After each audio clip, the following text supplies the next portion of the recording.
The Embroidered Sunset by Joan Aiken. 4. Lucy, traveling north, rediscovering England as the stubby little A30 vibrated along second-class roads through the shires. She had no intention of trusting herself on motorways yet awhile. So she battled up hills and down, along the crests of ridges, where on either side extended a limitless view of elm-fringed church-studded plains, through tidy red brick villages and small manufacturing towns famous for pies, boots, or fox hunting, and as she advanced, the names of places on signposts rang their mnemonic chimes. It was like leafing through a dictionary of quotations. Ride a cock horse to Banbury Cross, Battle of Naseby, 1645, Sherwood Forest, carrying its echo of Robin Hood, Gainsborough, Hatfield, Pontefract Castle, they call this at hand. No, that's wrong.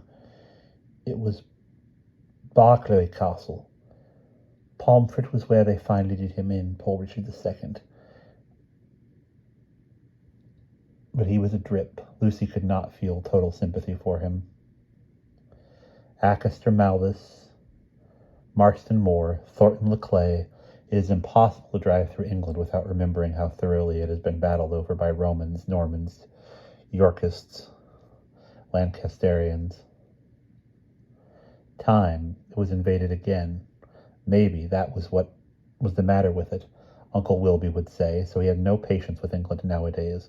A lot of idle playboys speaking in fake London accents. They don't know how to work hard anymore. Uncle Wilby certainly works hard, obsessively, frenziedly hard, in his office from 8:30 till 7:30, driving himself and everybody else, piling up more and more millions, as if to prove what? That it was so easy, anyone can do it with a bit of application, or that it is so difficult we should all admire him more than we do.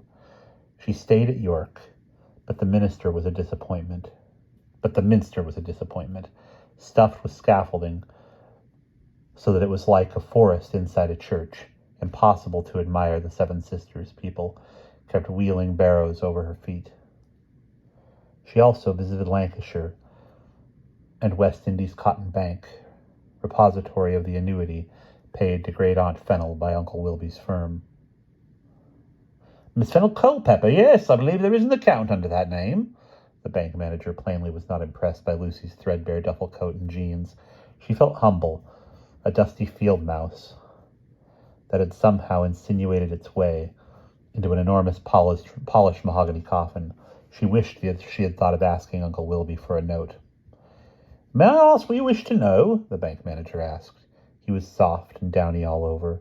If you prodded him, the hole would stay instead of filling out, Lucy decided, peering at him through a fringe of hair.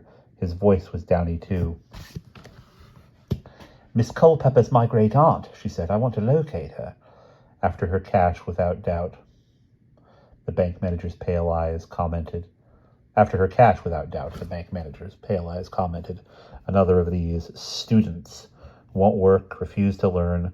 All they want is to grab a bit of money off someone who has worked hard all their life. I'm afraid we can't in any circumstances divulge our clients' addresses, he said smoothly. Well, can you tell me if she is still alive? Lucy asked bluntly. Dear me! He gave her another condemnatory glance. The account still stands, let me put it that way. Does that satisfy you, young lady? You don't think someone else is forging her signature? Well, really, good heavens! He drew himself up. Lucy realized that she had shocked him deeply by calling the acuity of the Lancaster and West Indies Cotton Bank into question. What, if I may say so, what a very improper suggestion. It would be even more improper if someone were doing it. I can assure you there is not the remotest chance of such a possibility. How can I get in touch with my great-aunt? Can you tell me if she's still at Appleby? A totally negative expression closed over his face. I'm afraid the only thing Miss Culpepper, he pronounced the name with skepticism, is to write her in care of this branch, and we will, of course, undertake to see that the letter is forwarded. But if she doesn't answer, that, I am afraid, is not our responsibility. We can do no more than forward your communication. He began to move papers about his desk in a dismissing manner. You do have a real address for her, do you? Said Lucy. I mean, not just a post office box? That, I am afraid, I am not at liberty to say. He jabbed his gaze decisively into the Financial Times. Lucy stood up. You're a real red tape addict, aren't you? She said. Nothing matters to you as long as your gilt-edged double-entry accounts balance does it. For all you know, that poor old girl is lying dead somewhere, stuffed inside a safe deposit box. But that wouldn't worry you. I sure am glad I don't have your mentality. She swung out of his office, the dignity of her departure marred by an unexpected marble step on which she stubbed her toe. After she had gone, the manager sat in shocked silence for a couple of minutes. Then he called the chief cashier.